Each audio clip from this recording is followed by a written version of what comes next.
लोकसभा चुनाव 2024 को लेकर राष्ट्रीय पार्टियों से लेकर तमाम क्षेत्रीय दलों ने कमर कसनी शुरू कर दी है। बिहार में जेडीयू आरजेडी की तैयारी जोरों पर है, तो पंजाब और दिल्ली में आम आदमी पार्टी की तैयारी, महाराष्ट्र में उद्धव ठाकरे की तैयारी, तो तेलंगाना में केसीआर की तैयारी किसी से छिपी नहीं है। इस बार का लोकसभा कई मायनों में अलग होने वाला है।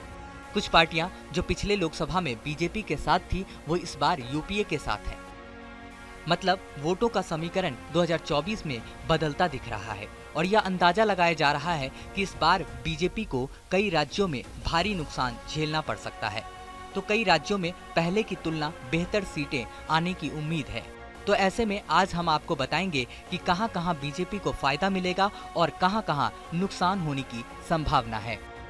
एक रिपोर्ट के मुताबिक आज अगर चुनाव हुए तो बिहार, महाराष्ट्र और कर्नाटक में बीजेपी को भारी नुकसान उठाना पड़ सकता है, क्योंकि यही वो 3 राज्य हैं जहां से वोटों की गणित बिगड़ी है। बिहार में पहले जेडीयू बीजेपी के साथ थी, लेकिन अब वो अलग है।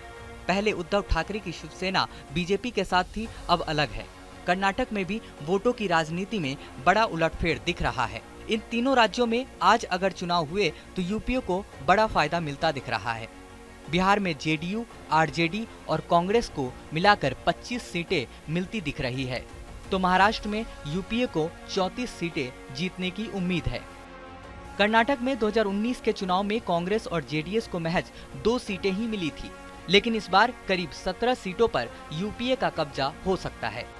यानी कि इन तीनों राज्यों से बीजेपी को करीब 68 सीटों का नुकसान देखने को मिल सकता है और ये बहुत बड़ा आंकड़ा है, जिसे बीजेपी हर हाल में बचाने की कोशिश करेगी।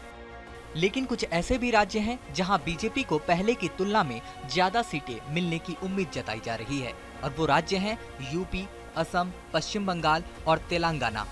यूपी में बीजेपी को पहले से 6 सीटें अधिक जीतने की उम्मीद है, यानी कि इस बार बीजेपी 70 के करीब में सीटें जीत सकती है। तो वहीं असम, पश्चिम बंगाल और तेलंगाना में 2-2 अधिक सीटें जीतने की उम्मीद है।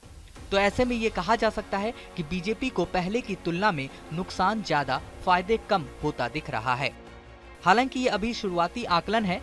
लोकसभा चुनाव में अभी करीब 1 साल से अधिक का समय बचा हुआ है। सभी पार्टियों के दांव-पेच खेलने का पूरा समय है। तो ऐसे में हमें इंतजार करना होगा इस बात के लिए कि 2024 का लोकसभा चुनाव किस करवट बैठता है।